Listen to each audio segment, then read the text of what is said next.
Ravi de vous retrouver pour cet atelier dédié aux enjeux de l'industrie agroalimentaire en Méditerranée. On est ensemble pour 35 minutes avec deux intervenants, ce qui nous laissera tout le loisir de véritablement aller en profondeur dans la discussion, explorer les enjeux, explorer les perspectives de développement. Trois objectifs à cet atelier. Le premier, c'est d'identifier les actions nécessaires pour développer la chaîne de valeur les chaînes de valeur agroalimentaires dans la région. Le deuxième, c'est d'identifier également les évolutions nécessaires pour créer les conditions d'une augmentation des financements et des investissements dans le secteur. Et le troisième, c'est d'encourager la coopération interacteurs. Pour cela, deux intervenants et pas des moindres. Je vais commencer par madame, Nathalie, qui dirige Centrale Danone. Centrale Danone, présent depuis 1940, capitalise sur une longue histoire, 1940, de la vache à l'épicerie, sur toute la chaîne de valeur. Et également François Marchal, qui dirige la Société Générale Maroc, avec une longue expérience africaine. Il nous en parlera possiblement un peu. Donc voilà, on est ensemble sur les 30 prochaines minutes. On va dédier un bon moment aux questions et aux réponses, qu'on puisse bien approfondir. Mais sans plus tarder, commencer par Nathalie. Nathalie qui, comme je le disais, je vais vous passer un micro, dirige Centrale Danone. Ça fonctionne bien? Oui, c'est allumé. Les joies du direct, ça fonctionne. Ça fonctionne bien, très bien. Donc Nathalie qui dirige Centrale Danone, donc je vous le disais depuis 1940, de la vache à l'épicerie. Enfin, moi, je ne la dirige pas depuis 1940, on est d'accord. Donc de la vache à l'épicerie. Donc Nathalie, si vous pouvez nous parler un peu de l'approche, quelle a été l'approche de Danone au Maroc, dans la région, quels ont été vos défis et quelles sont selon vous les clés de succès également. On l'a vu, il y a eu une forme de ralentissement économique sur les pays de l'espace méditerranéen lié à la crise Covid. Donc quel a été l'impact sur vos activités? Quel a été votre ressenti? Oui, alors on est le leader des produits laitiers au Maroc, ceci depuis 1953 exactement. Et en 2013, Danone a racheté l'ensemble de cette société après avoir eu une participation de 30%. Il y a eu des moments difficiles après le rachat, et notamment marqués par un boycott resté célèbre. Ce que je voudrais dire, c'est qu'en fait, là, maintenant, nous sommes en croissance aujourd'hui. Une croissance forte, avec des marques fortes et une réputation rétablie. Et les défis auxquels nous avons fait face, c'est d'abord justement les clés de cette croissance qui échappait depuis des années. Et je voudrais revenir sur qu'est-ce qui nous a permis de retourner la situation. Et également l'enjeu de réputation, puisqu'on avait été frappé par quelque chose qui avait trait à la réputation. Alors, sur la partie comment revenir à la croissance, pour nous, ça a été vraiment de bien lier l'expertise de Danone avec l'écoute du marché et, je dirais, la mise à niveau de notre offre par rapport vraiment au marché. Alors, d'une part, l'expertise de Danone qui opère dans le monde entier avec des standards internationaux qui sont toujours les mêmes sur la sécurité alimentaire, sur la qualité des produits, sur l'enjeu porté derrière la sécurité humaine. Donc tous ces enjeux sont servis de la même manière au Maroc comme partout dans le monde, avec des audits, etc. Donc là, je dirais, c'est vraiment le groupe international qui s'exprime. Mais quand il s'agit de conquérir les parts de marché et de retrouver la confiance des consommateurs, il faut vraiment se mettre à l'écoute et donc du coup avoir une offre pleinement adaptée. Alors pour cela, nous avons un centre recherche et développement qui est présent ici même au Maroc. Nous avons notre pilote de R&D qui est présent à El Jadida avec des équipes marocaines. On adapte les produits avec des parfums particuliers. On fait des éditions spéciales pour le Ramadan, par exemple, des choses comme ça. On a également des produits tout à fait locaux comme le Lben ou le Raib qu'on ne développe nulle part ailleurs, ou le Raibi évidemment, avec Jamila. Donc des recettes et des produits vraiment adaptés avec bien entendu au maximum le respect des vraies recettes et du goût qui est attendu pour chacune de ces choses-là. Ensuite, autre point très important, c'est l'accessibilité des offres, les prix pratiqués pour les consommateurs. Donc, premièrement, ici, on s'adresse avec des achats au quotidien et non pas des achats dans des hypermarchés où on fait le plein pour 1 ou 2 semaines. Donc, du coup, au lieu de vendre des multipacks comme on sait le faire partout dans le monde, ici, on vend à l'unité. Donc, tous les produits sont destinés à être vendus à l'unité et avec des price points qui sont adaptés à toutes les bourses. Donc, on commence à 1 dirham, c'est-à-dire à 10 centimes d'euros. Donc, un petit yaourt Moufid à 10 centimes d'euros. 2 dirhams, 2 dirhams 50, 3 dirhams, etc. Donc chaque price point qui correspond aux monnaies locales, de manière à vraiment bien couvrir l'ensemble des possibilités et des besoins aussi des familles. Voilà, donc adaptation au niveau des prix, adaptation au niveau des goûts. Je regarde un peu mes notes parce que je ne voudrais pas oublier un truc important. Le point important, c'est la nutrition. Donc vous savez que Danone, c'est l'alimentation, la santé par l'alimentation au plus grand nombre. Donc, on essaie de servir cette cause partout. Ici au Maroc, on a travaillé avec le ministère de la Santé et il y a une problématique nutritionnelle pour les enfants. C'est une cible toujours importante pour nous dans les produits laitiers. Donc, des enfants qui sont en déficit, en carence de fer et de vitamine D.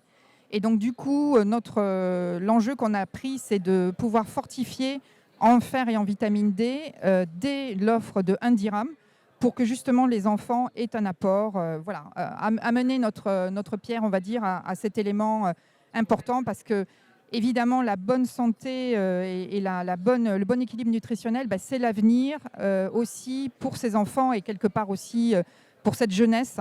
Et la bonne nutrition est essentielle au développement cognitif et à tout le développement. Voilà.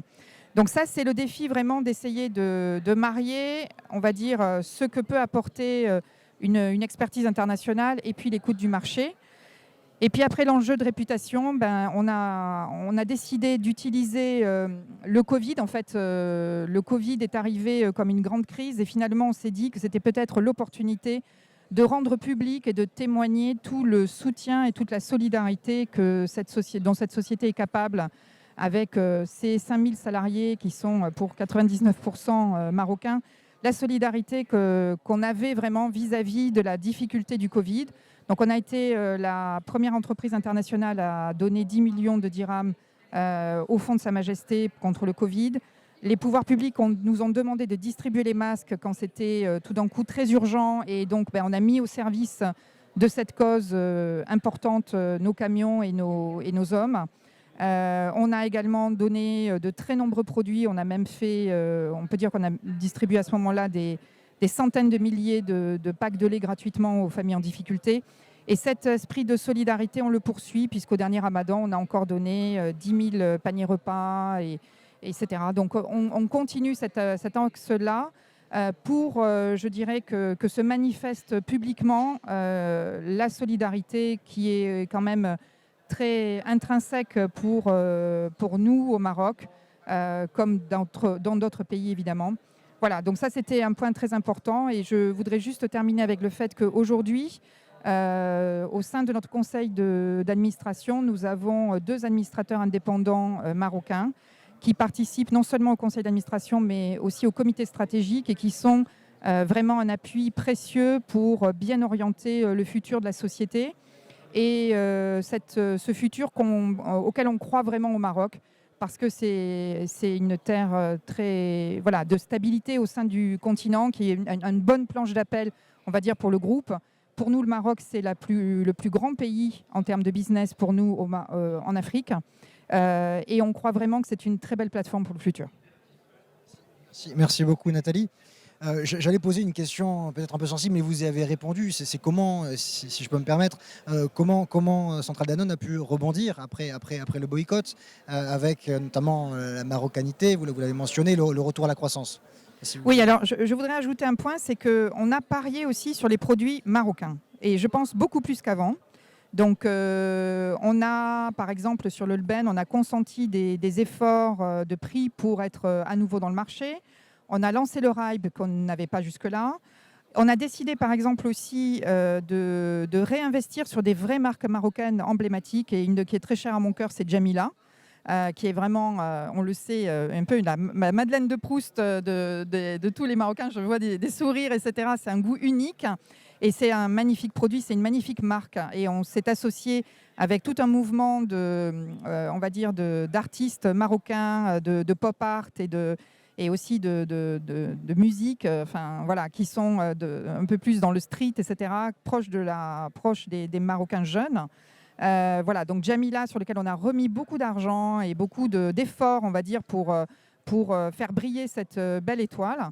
Et puis ensuite, on a relancé une marque qui avait été tuée il y a fort longtemps, qui était Salim, qui avait pourtant créé la catégorie du lait UHT. Et on s'est rendu compte en fait que elle avait beau avoir disparu des radars depuis plus de 15 ans. En fait, elle avait toujours une rémanence. Et on a décidé de tout simplement la relancer avec un très bon lait dedans selon nos critères qualité, etc. bien sûr, mais avec tout l'aura de cette marque magnifique. Et c'est un grand succès. Donc je pense que de reparier sur les vraies icônes d'ici a été un pari gagnant. Merci beaucoup Nathalie, c'était particulièrement complet. Je voudrais qu'on élargisse maintenant la discussion pour parler d'un enjeu fondamental qui est celui du financement. Sans carburant, impossible d'avancer, impossible de se développer. Et nous avons la chance d'avoir François Marchal qui dirige la Société Générale Maroc, une banque très importante, Maroc et en Afrique également, enfin en France, en Maroc et en Afrique subsaharienne et à l'international. François, quelle a été un peu votre approche? Quelle est votre approche au niveau du développement au Maroc, dans la région? Quels sont vos défis? Merci beaucoup Arnaud pour l'invitation. Nous, donc Société Générale Maroc, on est au Maroc aussi depuis très longtemps. On est en fait la plus vieille banque en activité encore au Maroc qui n'a pas changé de propriétaire entre-temps. Donc on est là depuis 1913. On a un actionnaire qui est le groupe Société Générale. On a aussi des actionnaires marocains qui sont avec nous au capital. Et on est une banque qui est la plus importante des banques internationales sur le marché marocain. Et nos défis, c'est marrant, c'est assez similaire à ceux de Danone, c'est de concilier en fait le fait d'apporter toute une gamme de produits, de services et notamment d'outils technologiques, que ce soit du digital, que ce soit de la connectivité aux grands réseaux internationaux, que ce soit de la sécurité qu'on puisse déployer, et puis de rester adapté au marché et aux besoins des clients sur le marché. Dans ces clients, il y a le secteur agroalimentaire qui est extrêmement important pour plusieurs raisons. La première, c'est que le pays est quand même un pays avec une population rurale et un poids de l'agriculture dans l'économie qui est très important. On se rend compte à chaque fois qu'il y a une sécheresse, ça a un impact en fait beaucoup plus large que le simple spectre de la production agricole. Et donc l'agroalimentaire a une fonction très importante qui est de pouvoir fixer de l'activité dans les zones rurales. Et on le voit sur tout un tas d'acteurs et de secteurs. En fait, c'est beaucoup plus efficace quand on fait par exemple de la trituration d'olives, d'avoir des petites unités qui sont proches des zones de récolte que de transporter les olives et de les amener sur des espèces de méga institutions. Et donc on arrive à accompagner en fait le secteur avec des petites unités proches des zones de production. C'est la même chose pour les stations de conditionnement sur les agrumes par exemple, ou sur les pêches, les fruits à noyaux. Et donc c'est très important pour nous, comme pour l'économie marocaine, parce que ça draine énormément d'emplois. Le deuxième sujet, c'est que c'est un gros facteur d'export. Donc pour une banque internationale comme nous, c'est important de pouvoir suivre la chaîne de valeur jusqu'à l'export. On est plutôt bien positionné sur les sujets de flux internationaux et on a beaucoup de flux agricoles. Et donc en fait, on essaye de remonter la chaîne comme ça parce que on apporte le change. On apporte le soutien pour le recouvrement dans les pays de destination, que ce soit en Europe, en Amérique du Nord. Il y avait eu un sujet en Russie pendant une période. Donc on essaye d'accompagner sur ces marchés-là. Donc on a vraiment deux angles qui sont très importants. Et puis le troisième point, c'est le potentiel. Puisqu'on a aujourd'hui des acteurs majeurs qui sont complètement intégrés, qui font vraiment le pont entre l'agriculteur et le produit fini chez le distributeur. Malheureusement, il y a beaucoup de filières qui ne sont pas structurées comme ça. Et donc aujourd'hui, je pense qu'on le voit, il y a pas mal de débats sur les intermédiaires, mais on a surtout des questions il y a des plans, comme le plan Maroc Vert, qui ont été faits pour développer la production, améliorer les techniques agricoles, ça c'est très bien, mais derrière, il faut s'assurer qu'on a les débouchés et que donc derrière, on a la capacité à conditionner, à commercialiser, à éventuellement exporter sur des produits qui sont pour certains très saisonniers en fait. Donc il faut vraiment avoir réservé la fenêtre de temps parce que ça ne se conserve pas. Et donc voilà, on a cette question de se dire comment est-ce qu'on assure une meilleure coordination, et en tant que banque, on considère que c'est un de nos rôles, étant plutôt assez bon sur la partie, on va dire, aval, de pouvoir essayer d'être un lien de coordination vers l'amont. Merci beaucoup. Si je peux poser une question un peu spécifique, quelle est la part dans votre portefeuille des entreprises issues de ce secteur-là? Et du coup, en corollaire, quelles seraient selon vous les actions nécessaires, les évolutions nécessaires pour créer les conditions de cette augmentation en investissement et en financement? Alors la part, j'ai plus les chiffres en tête, mais je pense que c'est entre 12 et 15% du portefeuille qui est sur l'agroalimentaire. Après, nous, notre enjeu, c'est de dire, on est, je pense, très présent sur les grands acteurs, et c'est de voir comment est-ce qu'on arrive à descendre, on va dire, dans la chaîne de valeur et à accompagner des acteurs qui sont plus petits. Et pour ça, il y a plusieurs enjeux. Il y a un enjeu on va dire, de maîtrise de l'activité, qui est de comprendre quels sont les facteurs de productivité, comment est-ce qu'on planifie la production, puisque c'est comme ça nous qu'on va pouvoir financer des intrants qui vont aider la production à se faire. Mais aujourd'hui, voilà, il y a des grands acteurs qui ont des études, qui ont une planification, il y en a d'autres qui l'ont pas. Donc c'est comment est-ce qu'on arrive à diffuser un peu plus ces techniques de planification. Et ça, c'est un point très important. Le deuxième point qu'on ne peut pas faire tout seul, c'est le dérisking climatique, parce qu'il y a des années, il peut y avoir zéro. Et donc ça, c'est quelque chose que nous, en tant que banque commerciale, je rappelle toujours, on dit toujours les banques prennent pas assez de risques, mais l'argent qu'on prête, c'est l'argent que les déposants mettent chez nous. Donc on n'est pas censé, à la fin, normalement, quand il vient dans la banque, il est censé le récupérer. Et donc on n'est pas censé le mettre sur des projets un peu spéculatifs. Donc voilà, on a cette question de saisonnalité. Et aujourd'hui, on n'a pas d'instrument. Alors en fait, avec le Covid, on a appris à le faire, notamment avec le tourisme, de se dire, cette année, on collecte rien. Voilà, on reporte 100% des échéances, des intérêts, et puis on verra plus tard. Peut-être qu'on pourra apprendre de cette expérience pour structurer des produits où on se dit, voilà, sur un cycle de 5 ou 7 ans, il peut y avoir une année blanche. Voilà, c'est possible. Dans l'agriculture, ça existe.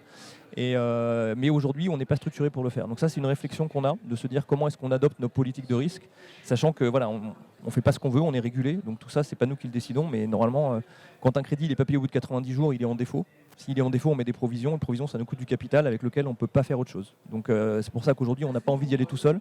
En revanche, la problématique se pose et la réflexion est là. Donc ça, c'était le deuxième point. Et le troisième point, j'en ai déjà parlé, c'est le sujet de l'optimisation des débouchés. Parce que le Maroc est très compétitif, mais est dans un marché global. Et aujourd'hui, on voit en fait le Maroc se positionner sur certaines productions, d'autres pays se positionner sur les mêmes productions.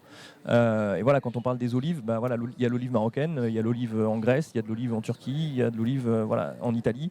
Et donc c'est un marché concurrentiel, et donc la capacité ensuite à se projeter, à assurer des filières, c'est un vrai challenge, avec des sujets qui sont de créer des marques. En fait, on se rend compte que la force de l'agroalimentaire et sa résilience en fait vient de la capacité à avoir des marques.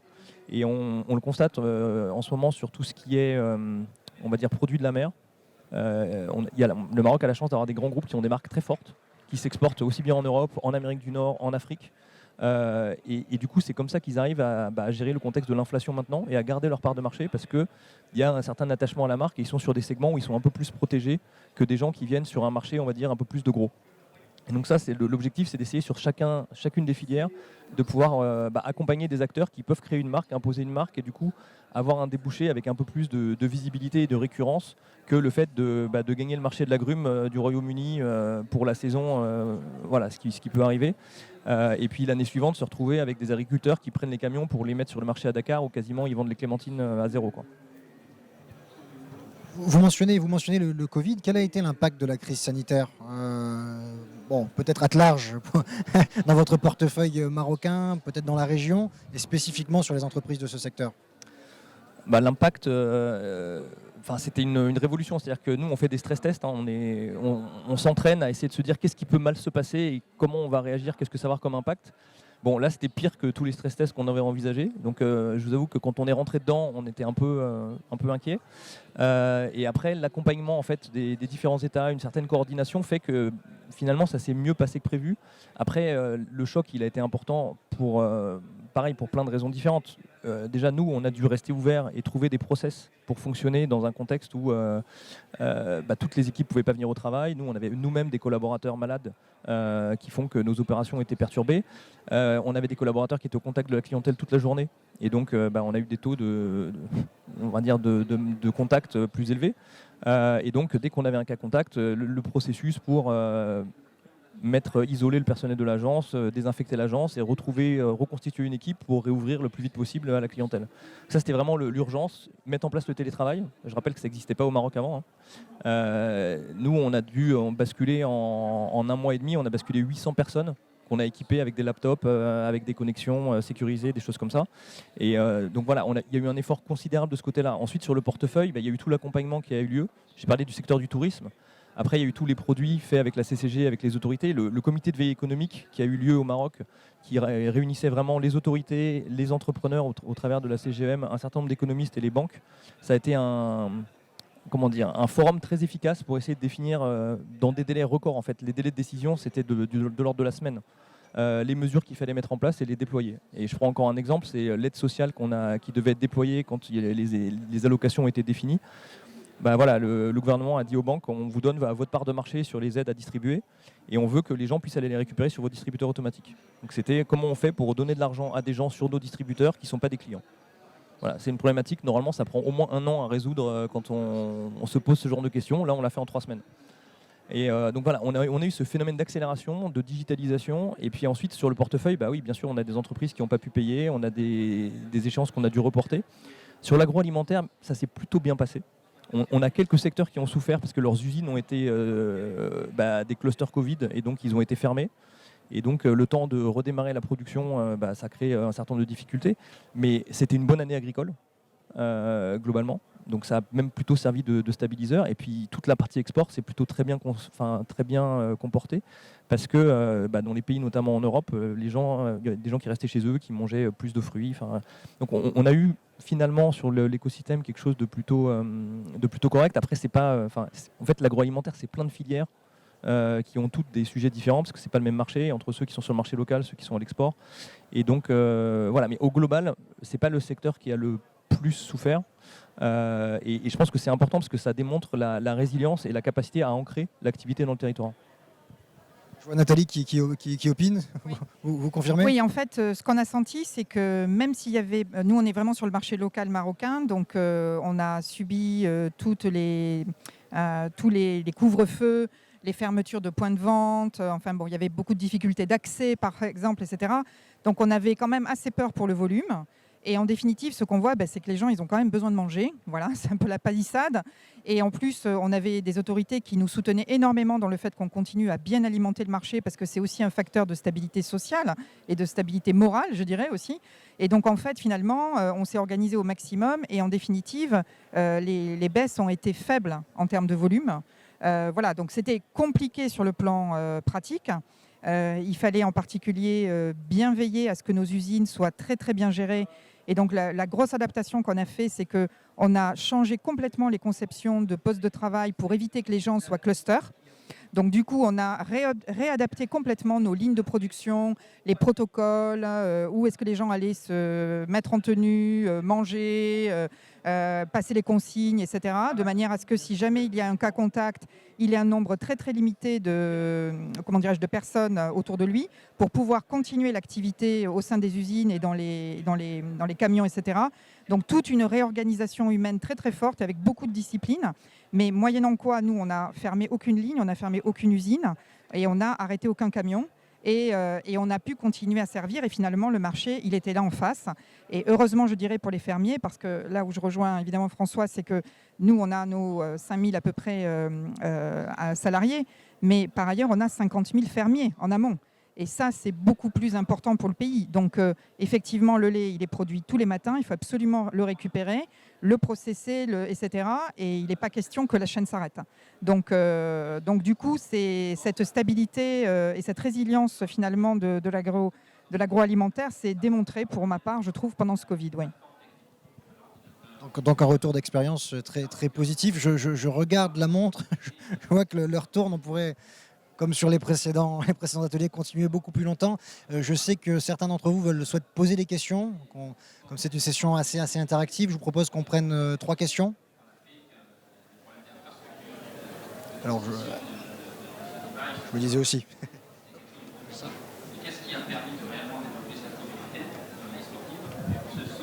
Philippe Miquel, directeur Afrique du Nord d'Engie. Une question pour Nathalie. Thématique du jour, c'est la régionalisation et les interactions avec les marchés de l'Afrique du Nord, notamment l'Europe. Sur les marchés, les activités de Danone, quelles sont les synergies? Je comprends que Danone ici est essentiellement sur le marché marocain. Quelles sont les synergies plus larges au niveau ou régional ou avec les opérations européennes que l'on peut extraire dans cette activité-là? Alors en fait, nous, on est sur des marchés de produits frais. Hein. Vous l'avez noté, c'est des yaourts, etc. Donc on a un gros enjeu de chaîne du froid et en fait, on est traditionnellement produit dans le marché sur lequel on opère vraiment prioritairement. On a d'autres sociétés, donc la société marocaine, c'est la plus grosse d'Afrique, comme j'ai dit, mais on est très présent en Algérie, en Égypte, en Afrique du Sud, en Ghana, en Côte d'Ivoire, un petit peu au Nigeria, et on a aussi un gros partenariat au Kenya. Bon, et je ne parle pas bien sûr du Moyen-Orient, là je parle vraiment que de l'Afrique. Donc chaque fois, on a des unités de production et un management local parce qu'il n'y a pas moyen autrement d'opérer sur de la chaîne du froid. On a quelques éléments avec des durées de vie plus longues qui peuvent permettre des transbordements, on va dire, des transfrontaliers, mais ils sont encore un peu timides et c'est certainement une voie de progrès pour la suite. Merci Nathalie. Est-ce que nous avons une deuxième question? J'arrive. Bonjour, Mounir Kaldi, directeur des opérations d'Adixis. J'ai une question, mais à titre individuel. Il y a quelque chose qui m'a frappé, c'est que le prix des produits laitiers ici au Maroc est quasiment supérieur à ce que j'ai vu en France. Et ça m'interpelle. Et je voulais avoir un peu un début de question, étant donné que la masse salariale dans votre entreprise est nettement inférieure à ce que vous payez en France. Voilà, je pense que si vous pouvez me donner un petit début de réponse, ça m'éclaire un peu plus. Merci beaucoup. Oui, alors je pense quand même que tout est relatif parce que je citais tout à l'heure les produits Moufid à 1 dirham. Je ne pense pas qu'en Europe, on sait faire un yaourt à 10 centimes. Donc il y a vraiment des produits très très accessibles et qui sont pourtant magnifiques. Donc voilà. Après, ce qu'on peut noter quand même, c'est que le prix du lait qu'on donne aux fermiers est plutôt assez élevé. Et pourquoi? Parce qu'en fait, le tissu local, c'est plutôt des petites fermes. Et donc, ils ont peu de matière. Les vaches produisent modérément, enfin, selon des méthodes peut-être un petit peu plus traditionnelles. Et donc, finalement, pour qu'ils vivent, il faut quand même que chaque litre rapporte suffisamment. Donc, en fait, je pense que si on voit des écarts, ça commence par là. Et certainement que si on voulait produire avec des prix plus bas, c'est pas tant sur le reste de la chaîne de la valeur, mais c'est plutôt d'avoir des fermes un petit peu plus productives, comme on trouve en général dans pas mal d'autres pays. Merci beaucoup Nathalie. Une dernière question? Et s'il n'y a pas de dernière question, une dernière question sur le fil. Oui, toute une dernière question de ma part. Donc, je m'appelle Amin Hassissi, je travaille à l'innovation Société Générale. J'étais un peu curieux pour savoir votre expérience concernant le centre de recherche. Vous aviez dit que vous en avez installé un. Est-ce que vous travaillez avec des startups marocaines? Est-ce que c'est staffé principalement par des Marocains? Ou est-ce que c'est une place où il y a plutôt un échange de connaissances entre vos experts à l'international et les ressources marocaines? Oui, alors donc à El Jadida, on a notre pilote de recherche et développement et on a une partie des équipes qui est aussi à Casablanca. Donc pratiquement toute l'organisation est marocaine avec des expertises. Et en fait, c'est un croisement avec, évidemment, ce sont des ingénieurs, agronomes, etc. Ici, mais ils échangent beaucoup avec nos centres de recherche par ailleurs. Et on a un échange de bonnes pratiques et d'expertise qui est très très fort avec l'ensemble du réseau. C'est ça l'expertise de Danone. Et donc du coup, on fait monter en compétences très très fort nos personnes. raison pour laquelle parfois ils nous quittent parce qu'ils sont très courtisés, je dois dire. Mais bon, c'est la règle du jeu, en tout cas, voilà. Mais effectivement, ils sont issus d'écoles plutôt, alors souvent francophones, mais beaucoup aussi ici au Maroc, parfois en France, mais beaucoup au Maroc. Je pense que nous pouvons chaleureusement applaudir nos deux intervenants. Grand merci Nathalie. Merci François. Merci beaucoup, merci à vous. Voilà, l'atelier sera disponible en replay. Donc je vous invite à vous connecter sur la chaîne YouTube de BPI France et on partagera le lien à l'ensemble des participants inscrits. Donc un grand merci.